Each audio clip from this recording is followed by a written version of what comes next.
it's honestly, if you don't cry while you're going through it, it means something's blocked in the neshama, because what's going on there is that suddenly, and then for me, you hear, because also not just the visual, but the audio, the soundtrack. You have the Kohanim doing Birkas Kohanim in the. And, I mean, I'm biased, whatever you want to say, but no one did it. Yeah. You did it. The virtual. One of the hotel rooms. One of those rooms. Yeah. Yeah. No. There's also an excellent one at the Museum of Music where they focus on. Yeah. It's beautiful. Also. Beautiful. But I went to, one Yom Ha'atzmaut, I was so confused. Like one of these Yom Ha'atzmaut, I'm so confused. Like, what is today all about? Today's about, like, barbecues? Like, that's Yom Ha'atzmaut? It can't be. So I went with my family, Dafka, and Yom Ha'atzmaut, the kotel was empty. And there was no line. There was no line for that. What I just told you, and we blew our mind. It was unbelievable. Mamash miyuchad. So we'll try to do that on a certain level today, just based on all of our learning. And Rav Ginsburg is going to flip our brains over 1,000,000 times. Warning everybody: sensitive footnote ahead. Steve, I'm warning you. No. I thought about. I'm like, I don't know. He's going to come to Shir tomorrow. I don't know what it's going to be. No. We're going to get to it. Sensitive footnote. You know, I always look at the. I know. Sensitive footnote ahead, but it'll be geschmack if we could actually get through this and mevatel our own das before the das of a tzaddik, which is exactly what I'm like. Just still beaming off of this last Shabbos of just bitul adas mipnei tzaddik. Lo yuman. Okay, hanerot hamiyuchadim. Hamenorah עמדה בצד דרום של המשכן. The menorah was in the southern part. כשקניה מסודרים בין מערב למזרח, but its candles were fixed from between east and west and east. קודש הקודשים היה במערב. The קודש קודשים was in the west. כדברי חז"ל, like Chazal say, the שכינה במערב. ואילו הכהנים נכנסו אל המשכן מן הפתח שבמזרח. So this is important for us.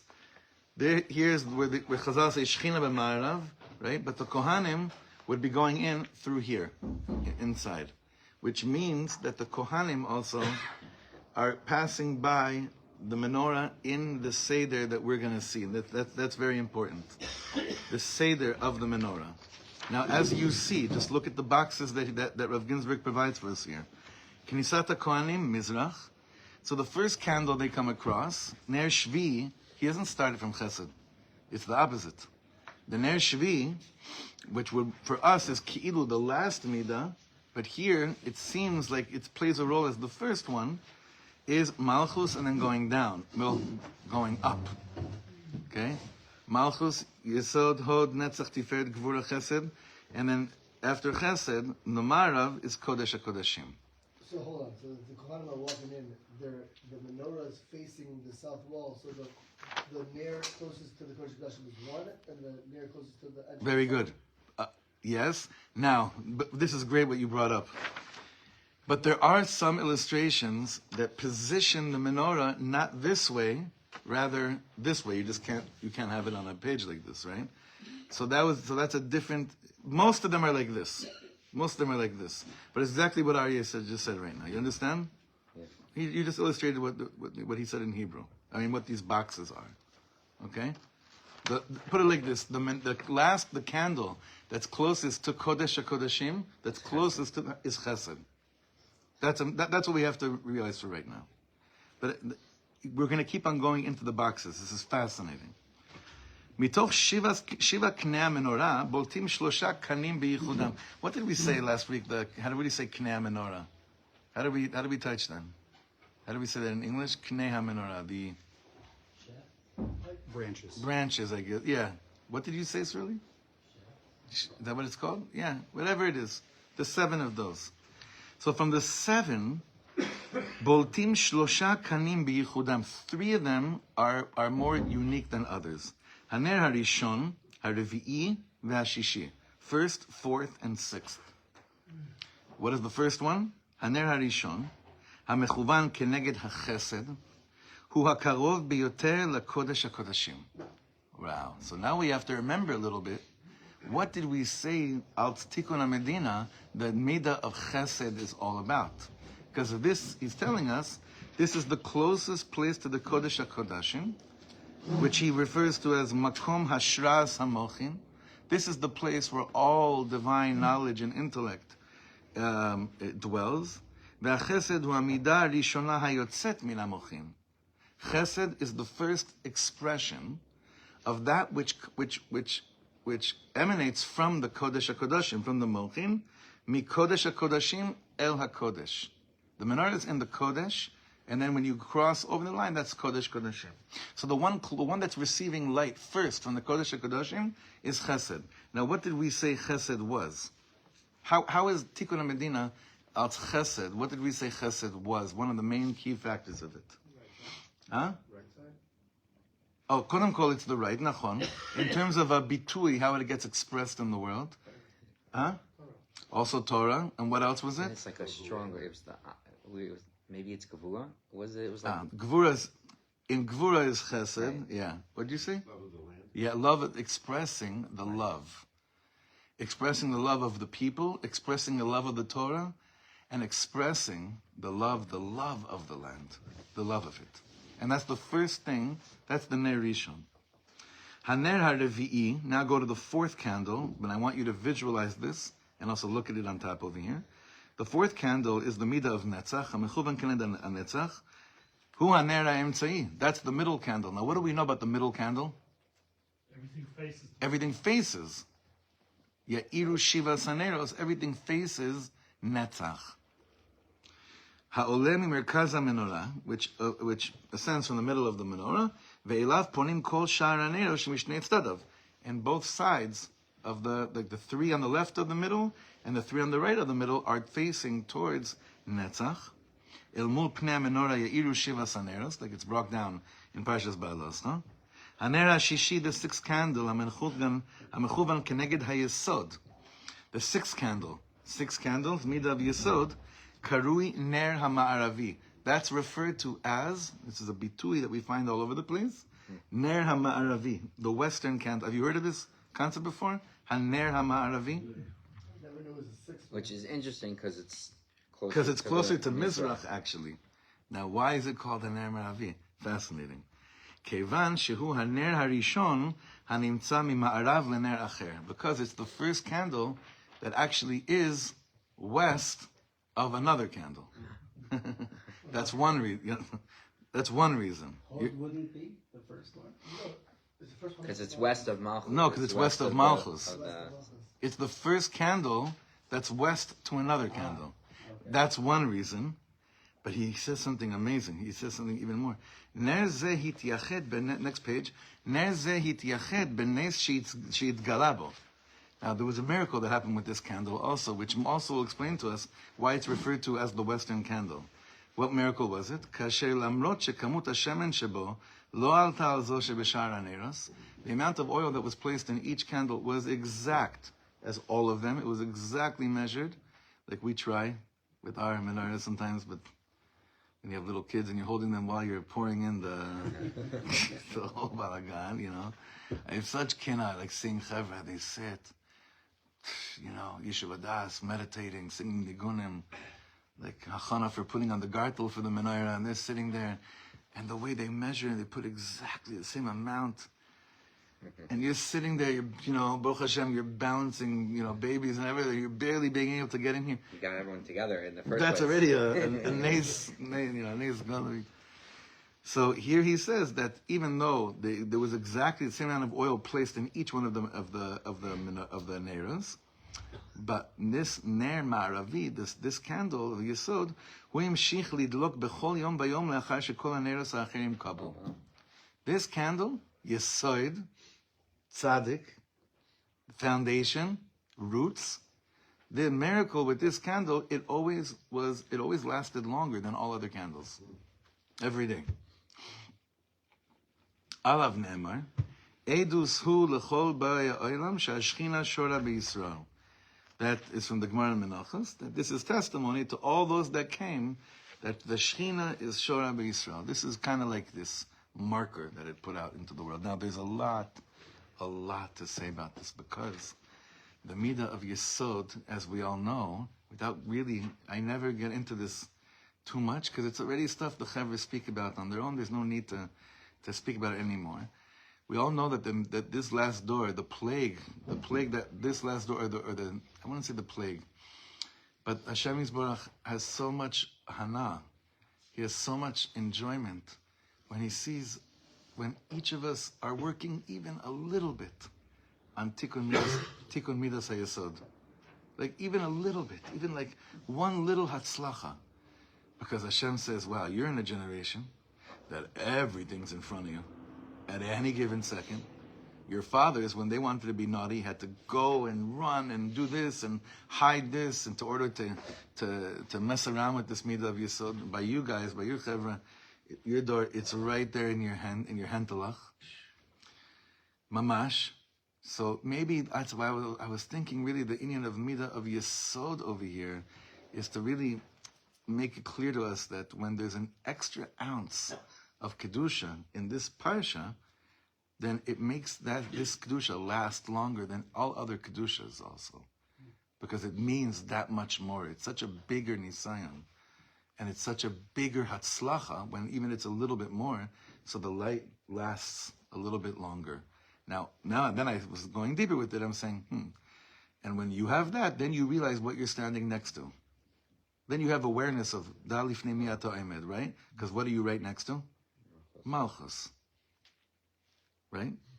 You're the first one, that's Western. Then you realize that your mom is right next to Malchus. Now, let's go back to compare this to the way we learned the Midos from the beginning of this Sefer. Because this is the end, and he's tying everything into the semel of the Medina. The semel, the symbol of the Medina. You know, last night I was driving to a wedding. It was so confusing, because on the one hand, I had to pass by the Knesset. I didn't know if I should say Shir Amalas or Misha Berach, you know, for Refuah Shlema. And then I went to the, or both, I guess, I don't know, or both. I even wanted to say thank you for the Kudos Tovos that has come out from there, but I went around and I almost got, I almost went into a really nasty Hafgana. Because this wedding, what? Sons were cooler than last night. Heavy. Heavy Hafgana. Really bad Hafgana. Really bad. So bad that everyone that walked into the wedding stunk, because we all walked on the, you know what's called a maktaz. Sprayed them. You know what a maktaz is? How do you say that? I don't know. The what? No, I wish it was water. I wish it was water. It's not. It's Gray water. Skunk juice. Okay. No, Mom. I was in the area last night, and I got on the bus back at that. The bus Stunk. I felt so bad. The wedding. Spraying, Every person that walked inside, you saw they kept on checking their own shoes, thinking they might have stepped on some yitzia of a kelev. And I was also like, oh my God, I thought I did. I was like, oh my God, my wife's going to kill me. We're going to get back into the car. That's what I was thinking. Like, oh my God.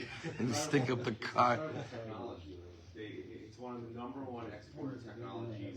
What is? This skunk, it's industrial glue that goes in a fire truck, and they basically take like this glue, and they re-engineer it. They take out the hepatitis. We can put it back in. But it doesn't kill you. But the more you wash it, if you try to pour water on top of it to get it off, Worse. It makes it even worse. And there's no carrot juice or tomato juice. Like it's really That's crazy. That's the most disgusting, horrible thing. We use it against our enemies. And when they have protests, we shouldn't have to shoot them live just to try to get them. The guy driving the truck is wearing like a NASA spacesuit. Oh my God. And I've been at protests and I've seen them start with rubber bullets, start with tear gas. When they see the skunk coming, they run for cover. That's like the protesters. Really? The skunk is the worst. I feel terrible for this. When I know exactly what you're talking about, it's bad news. I could even, maybe still shtickle like that. So was the protest bad news? Yeah, the whole thing was a big shiva on a live. I was saying this because there's so many reasons why I brought this up. There's the experience of driving to a wedding in Yerushalayim and what it entailed to pass by certain places and go through certain things. We were sameach and a simcha v'mitzvah. And why am I thinking this? Because when I passed the Knesset, I knew we were going to learn today, so I noticed the semel. I saw the menorah over there. And I realized, wow, it's like, we're so, Baruch Hashem, so far. We've been so closer than we ever have, and so far from living the consciousness of what the semel of the Medina should be representing. On both sides. On both sides. Both sides of it, right? It's really unbelievable. Okay. B'hakbala l'malach hatikun. So as we look at this in Al-Tikkun of Medina, Haner Harishon, the first candle, the most western one, which is Chesed, Makbil Lishlav Harishon Shel Haba'at Ha'ava La'am Ve'aretz. The closest you are to the Kodesh Kodashim, how do you, like, mamish, this is so beautiful. I'm going to, say this Rav Shlomo style. How do you know if you're mamish coming out of the Holy of Holies? Is if you can't stop telling people how much you love them. That's how you know you're coming out of the Holy of Holies. And if you can't stop kissing the land and telling Eretz Yisrael how much you love her, that's how you know you're really coming right out of the Kodesh Kodashim. Like I told you so many times the story with Dylan and Rav Shlomo and Joni Mitchell. Did I tell you guys this story? I must have. No? In the early 80s, in the early 80s in Santa Monica, there was a chabura, a kinos, a fabrengen with Rav Shlomo and Bob Dylan, and Joni Mitchell was there too. She actually said, she went up to Rav Shlomo after he was singing, and she said, you know, that the way you were singing is exactly the next album I want to have, where there's no words, it's just la la la or na na na, and my husband won't let me do it. But they asked Reb Shlomo there, what's your greatest dream?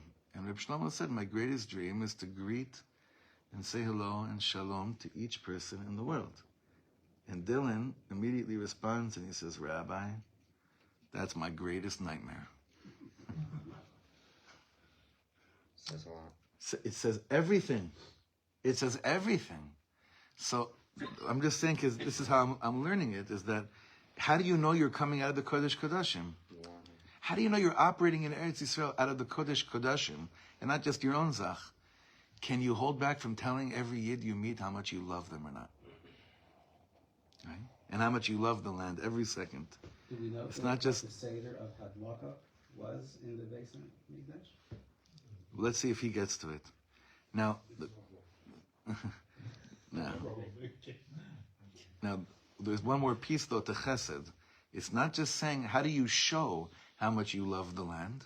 How do you show a woman how much you love her? What do? You mekadesh her. There's a kinyan.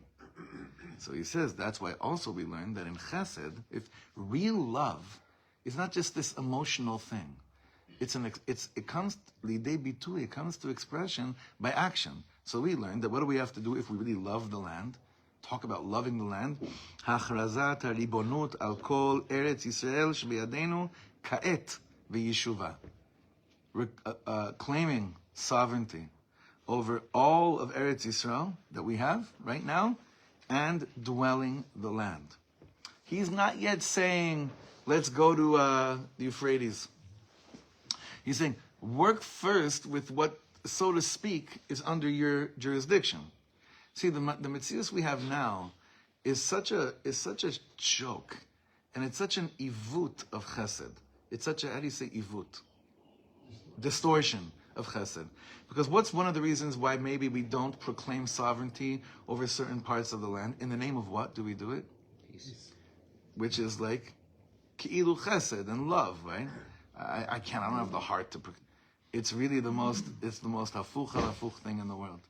If you really love Am Yisrael, and if you really love Eretz Yisrael, that needs to come lidei bitui by proclaiming sovereignty, doing a kin. It's like marrying a woman and saying, you know, there's other Gemara that speaks about this. Hariyat mikudeshet bit al tnai and right with the condition that so and so. It's like saying to a woman, listen, I'm going to mekadesh you on tnai that I only have to look at you from your left angle because the right angle is stirring in me some kind of your facial feature from the right side reminds me of an ex-girlfriend or something. It's something crazy, right? Hariyat mikudeshet al tnai that we only really. You could be with me, we'll be with each other every day, but really not all, because one day a week we're mutar to be with other people. That's exactly what's going on with Eretz Yisrael as a body. That sounds insane, right? That sounds scary.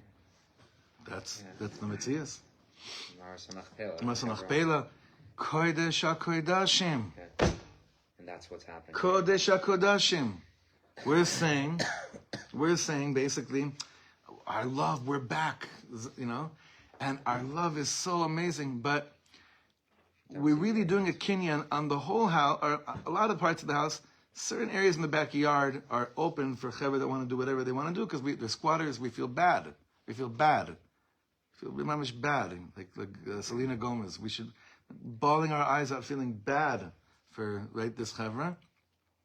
And the other thing is, you know what, really, I'm not so sure, but sweetheart, like the bedroom,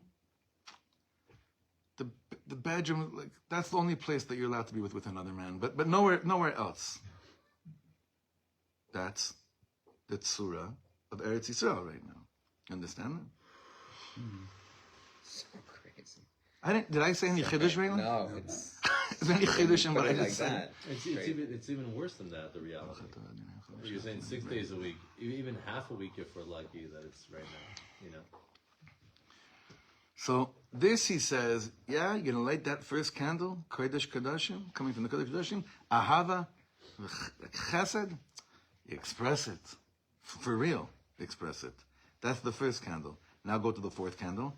Haner HaRevi'i, Stephen, please put a seatbelt on. Haner HaRevi'i, HaNetzach, Shehu Anaf HaChesed, Anaf HaNer HaRishon. So Netzach, the fourth candle, which branches from the Chesed. What side of the body is this? Right. Right side. Makbil Shlav Aliyah Amonit Shel Yehudim La'aretz. This, Makbil, how do you say Makbil? Corresponds, thank you, to mass Aliyah. Okay, now this is very interesting. I think for some reason this wasn't sharpened, and I want to ask Mechila, because maybe I didn't see this as clearly as we did while we were learning it inside. למרות שבאופן פשוט תלויה העלייה אך ורק ביוזמתנו שלנו, it seems in a simple manner that aliyah is dependent only on our own initiative.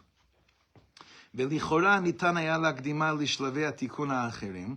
We could have put this in chesed, we could have put it in gvura, we could have put it in tiferet, but we waited till Netzach, Rav Ginsburg says, הרי הסברנו שלמעשה לא תצא עלייה זו אל הפועל, mass aliyah will only come into being אלא לאחר שהמדינה וממשלתה תהיינה יהודיות באמת. Yosef. Say that again? Yeah, I know. I thought about you. Yesterday I was learning this. I thought about you. It's a very, very heavy statement. It's a lot of what people say over there. That's a lot of what people say on the outside. לא תצא עלייה זו אל הפועל. This mass aliyah won't really end up happening, אלא לאחר שהמדינה וממשלתה תהיינה יהודית באמת, ויאמצו את מערכת המשפט של התורה, and they will adapt to a truly Torah judicial system, haner hashlishi b'menorah, which we saw is tiferet, and then only after that can come netzach. Now there's a lot I want to say about this.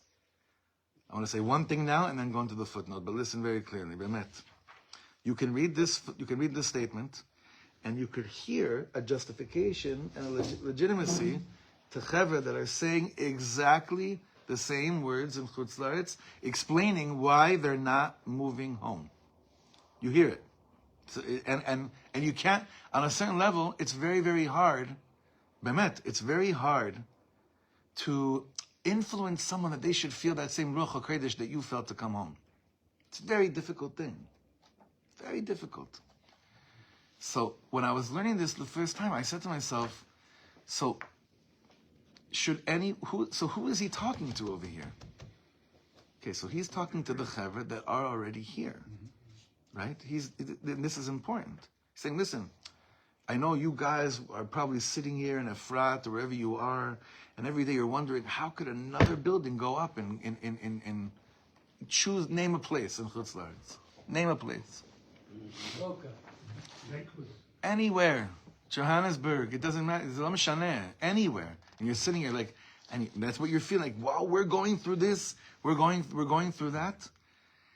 So it's telling us that are here saying, listen, realize the schus you have to be the game changers, to open the gates for Netzach. But it's on you to be plugged into Chesed Gvura Tiferet. Especially Tiferet, because Tiferet, we learned, was the whole Mahapecha, the revolution that's needed in the judicial system. And then Netzach will be ready. But the way it is now, people want to jump to Netzach, and Netzach is this mass aliyah saying, okay, everyone just come home and we'll figure it out. Without the tashtit and the yesodot, when you're moving them to a country where you have terrorists as members of the Knesset. Pashut, I know, Yossi, I said it. I know, they're watching me. It's all good. When you have such a ridiculous mitziut, a reality, of people representing Knesset Israel, make sure that Aleph, Beis, and Gimel, the first 3 candles, are lit. Keil Chassan. They're lit properly. Now this goes, I want to say against, but this is definitely not the way most of us feel. Because what do most of us feel? As much as we want to deny it, we believe Bnei Akiva, right? Well, what's the objective? What's the whole purpose? What's the whole point? Aliyah. Aliyah. Torah, the Aliyah. I sang that plenty of times in my youth. Somehow the third became the focus, and you know it. Ner ze omed b'merkaz. We're going to go to the footnote in a second. This candle is in the middle. V'chol hanerot ponim elea, and all other candles are turning towards that candle of Netzach, b'tzipiyah lib'soras ha'geula v'kibutz ha'galuyot she'ya'ir alehem. All the midos are really looking towards what the middle candle represents. The middle candle represents mamish the geula and everyone coming back home. Now go in the back to footnote Yud. Okay? For those who have it. Those who have it, I'm sorry. Don't have it, I'm sorry. I'll say it outside. Okay? Benosaf, in addition. Lefi deot mesuyamot ba'alacha, and this we know for sure, that this is a dea in halacha. Satmar did not make things up. There is what to lismochan.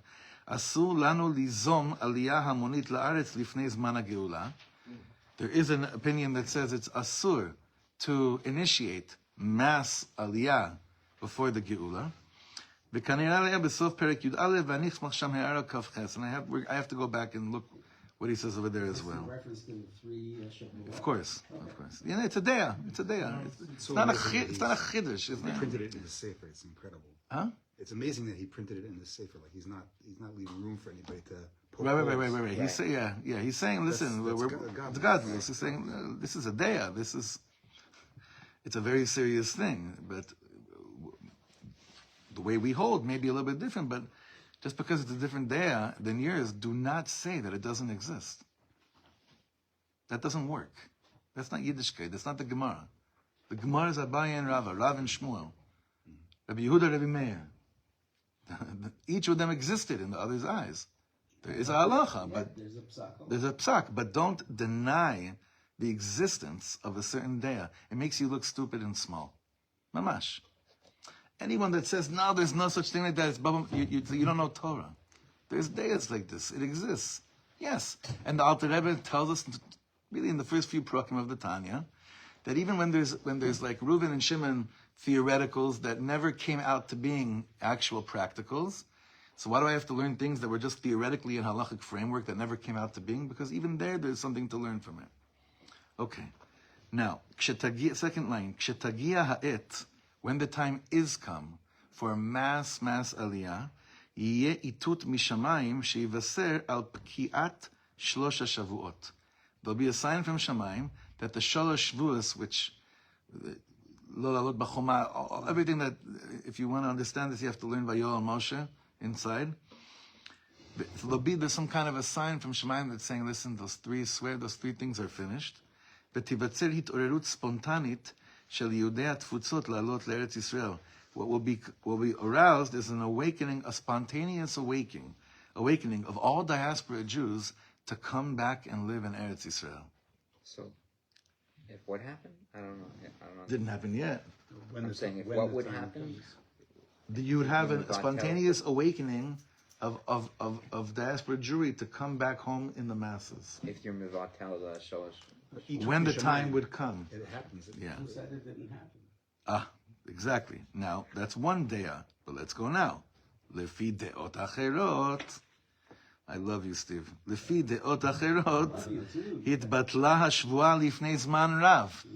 The shvua was annulled a long time ago. Kevan she'agoyim lo kimu es chalkam ba. Because those that we were under their jurisdiction, they did not uphold to their state of the bargain of treating us with basically basic decency and respect. That their part of the deal was not to mardeh. Mardeh means to stick it into us. It's like, honestly, I'm not saying this because I have an Afghani right in front of me, but I'm thinking about not just the 6 million. I'm thinking about Yehudei Artzot Arav, the Jews from the Artzot of Iraq, Iran, Teman, Mitzrayim, that whole neck over there, Morocco, Algeria, Tunisia, like all, the whole, of course, Syria, Lebanon, Spain too. They don't refer to that as much as Artzot Arav, even though the minhagim are the same, but it's less Artzot Arav. What happened over there when we were under their jurisdictions? When we left, when the Yidden there left, what happened to all their possessions? They took everything. So according to that dea, they're saying, listen, maybe there were Shalosh Shavuos, but you know what happened in the world? It's what's called a paradigm shift. Paradigm shift means that the way that basically behaviorism on a grand scale completely shifts. So maybe, was it always horrible for Jews under Goyim and Chutz La'aretz? No. Was there a time, though, that things shifted and it became a Chil Shem Shamayim, the way that Goyim are with Yidden and Chutz La'aretz? Yeah. Of course. But my point is not just in Europe. It was everywhere. That's a very important thing. So according to that opinion, you want to say the Shalosh Shavuos, Tzat Rebbe, what he says is true. Maybe it was true, but they didn't keep their end of the deal. They didn't keep the end of the deal, and things shifted. Okay, Rak b'derech agav na'ir. As a matter of fact, we'll point out, sheyesh hatoanim, there are those that say, שאנו מחויבים להסכמי שלום שונים שנחתמו על ידי ממשלות ישראל בעבר. Some will say that we are obliged to uphold different, what's called peace treaties that we've had with other nations in the past, such as Oslo. Before that, Egypt. Do you know what's going on in Egypt right now? Yeah. Anyone paying attention to what's going on in Egypt? They're letting in terrorists and moving into Sinai. It's crazy. So he says there are those that say, listen, even halachically, if the place that you're under its jurisdiction has a peace treaty with another nation, that you're mechuyev to keep it. Ach vadai en ladavar shachar. But Rav Ginsburg saying that's shtuyot. Why?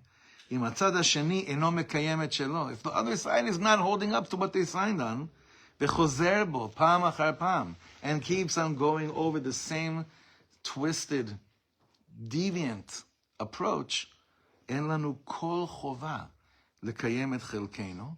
We have no obligation to mekayem our side of the deal.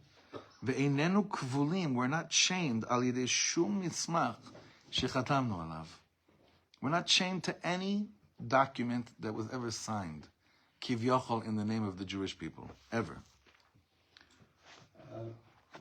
Not going to be at all trying to Yeah. say something different, but in addition to what he brings down, Yeah. that the treatment of the Jews in the Galus is one reason why we could say that the Shvuah is mizbatel, yeah. But one of the other shvuahs was that we can't go against the will of the Umos HaOlam to forcibly create. And just as illustrations, that's why, as I saw, according to some days, San Remo, Balfour, Sure. the United Nations, UN. the only time in their life who voted something positive, these are refuting one of the Shavuos. Right. At least According to that day. The point here was to notice, like, Chevra, why hasn't Aliyah Hamonit really happened? Like, yes, there are a lot of Jews that have moved home, but the main big ones were not really Aliyah Hamonit, like Russia. That wasn't an Aliyah Hamonit. They had to, and we had to. It wasn't. You understand? It wasn't emanate. It wasn't coming from within. Tell me if I'm wrong. It wasn't that suddenly there was a hisayrus of Nishmas Am Yisrael in Russia, and and in Teiman when we were able to have these Mivtzaim, Mivtza Moshe, Mivtza Shlomo, 1985, 1988. There was another one in 1992, I think. It was okay, but huh? Yeah. Rescue operation. Bidiyuk. That's not what we're speaking about. Aliyah Hamonit that we're speaking about here, Bemet, is that all the chevra that the Polsteins and the Wizels and the Wolfsons were part of, while there was a Hisnaitetsu, that it's families and families and families, that it's kehilas, that it's school, like the whole thing. It's not, and that's the Aliyah Hamonit is hundreds of thousands of people that's coming from a place of, I feel from Shamayim, their mamish telling me it's to come home. That just strengthens the Yechidim that come here and be like, wow, how in the world was I Zocher to feel what eventually everyone will feel? How was I Zocher to feel this? How was I Zocher to hear such words? And that's a very humbling experience. But that's what he's saying. The closest. I'll tell you why, that I have because of the 4/5, you're saying? No, that's the second, that would be my the counter question. The follow-up. Yeah. That was the Geula for Mem Teshari Tuma. Yeah, it was the beginning of it, nachon? And yet, there was only according to one day. Right. In our shul, it's hard because we have a Messiah here. If everyone remembers the famous shir that Jack Oliver Shalom gave, Jack Goldberg, that he debunked the whole Shita. And I've spoke to Rabbi Ari Khan this year about this too. The whole Shita of one of the days in Rashi. It's one of the days in Rashi that it was, from the Midrash, that it was 4/5. But plenty of other days don't say that, meaning Yeshal Mili Smoch, that it's not exactly how it was. But metaphorically speaking, it works very well. 1947 happens, 1948 happens. How much of the Yidden in that time came home to Eretz Yisrael? Enrolled jury, percentage-wise. How much? I don't know the exact number.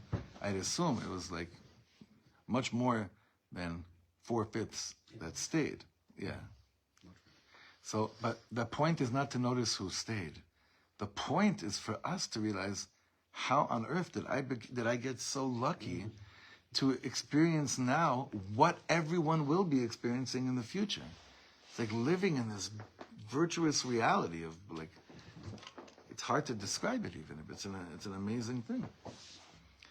So I guess we're really plugged into this Ner Revi, and I think it puts even more pressure on us that are here to do everything that we can to make sure that the Ner Shlishi, which is Tiferet, which we learned is Mishpat, that we do everything we can to notice that that's actually one of the greatest, most important avodas to work on right now in Eretz Yisrael. And that if we sit here as Americans, we're like, how can I influence the judicial, the judicial system over here? Yagato matzata ta'amin. First ask, learn, get involved, open up the eyes, learn how it works here. Humble yourself before something that's already been going on for a while. Not because it's so great, but in order to understand how things work here better, and then bring in your hischachus amochim and plug it in, and you'll be opening the gates for Netzach, for the fourth candle. Netzach Yisrael. Bless you. Haner Shishi, the last candle, in this sugya.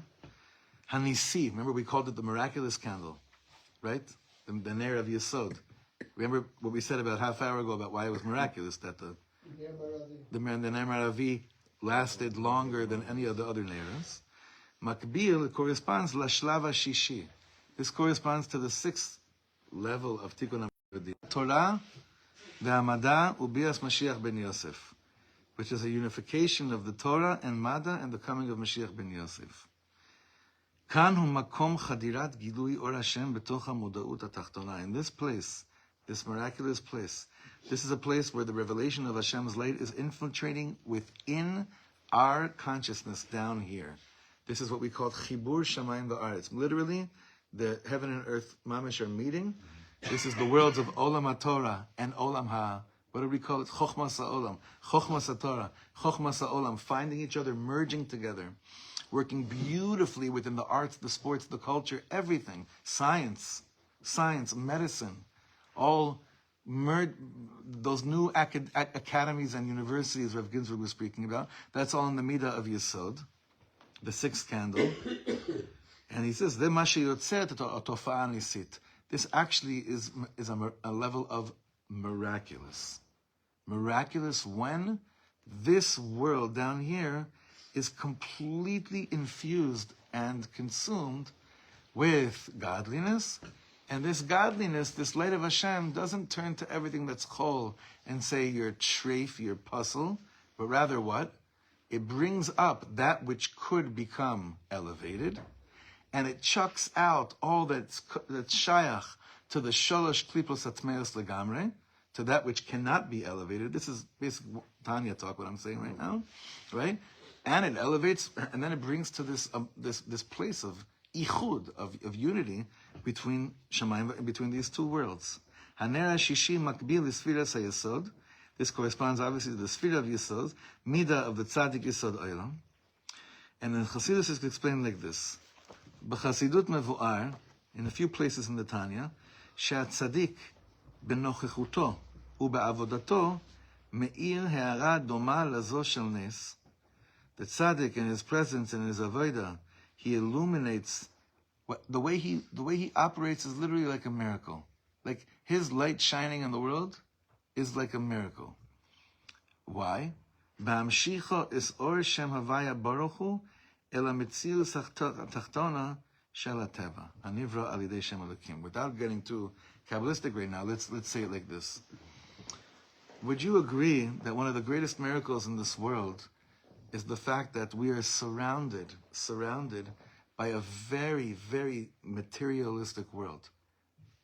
We're surrounded by a very thick layer of gashmi, of materialism. Very, very thick layer, nachon? Like very, very thick. It surrounds us. Sometimes I think it's memale, not just sovev. Also is inside, layer de'ama, right? But the fact that we believe that it's possible to live our lives out spirituality, and then we see people that show us how to do it, he says you have to realize that's a miracle. That's pashut a miracle, because a miracle is supernatural. It's not natural for us to walk around here as spiritual beings. The tzaddik in his presence, his light, is constantly showing us the mamash zeh. I shared with you on Monday, I think, that the opening, on Monday, at this kinus, the first day that we got there, the first workshop session was everyone has to introduce themselves and say what their dream is. So that was pretty, talk about breaking the ice. That was really With a sledgehammer. mamish, wow, right away, first session. And of course, everyone, I don't think people are really, it was amazing. People weren't trying to sound smart, which was a good sign of the beginning of this program, that people really were going to share what's going on with them. And a bunch of people had some really things. A person said, my dream is to learn how we could take AI and mekadesh it up to the highest place in the world, instead of thinking we have to bury it, because you won't be able to bury it. It's out there. One guy said, also another very beautiful thing about merger of science and Torah, Of course, some of the chevra were saying like pashut, like how could we be a group of chevra that love each other enough, which would bring the geula, which is so geschmack, so beautiful to hear such words. I remember I said there that my dream is to come out of this conference learning from other huge mashpiyim here how to balance the place of always being in a constant state of having to be on for other people while not being on the cheshbon of my wife and kids for 1 second. That was my dream that I wanted to get from this conference. I'll tell you about it later. No, that's what we just learned. So that the ichud, yeah, Menora by the Kodesh Kedoshim. 100%. Well, the Rav said is what? It's chesed. I mean, my dream is basically, how to light the menorah, how to light the first candle, I guess. Other people sounds like they're like, they English outside. No, right. But the guy, this is what blew my mind, is that the person that his initiative, I would guess, the guy that was funding, the main guy that's funding the whole thing, who I'm still in awe of this person, because it's lo muvan me'elav. He said his dream is that to live in a world that people first think of themselves as a neshama, and only after that as a body. Now, who is the one that lights up the way for his dream to be fulfilled? Those that actually are already doing that. Who actually does that? Ner Shishi, Yesod, Tzaddik. That is the tzaddik. That's how they are already. And that's what they're shining. That's what they're emanating. Without even saying, this is the avodah, or this is how I live. It's not that. It's the presence of someone that is first, when they view themselves, when they see themselves, it's first a neshama, and then it's a body.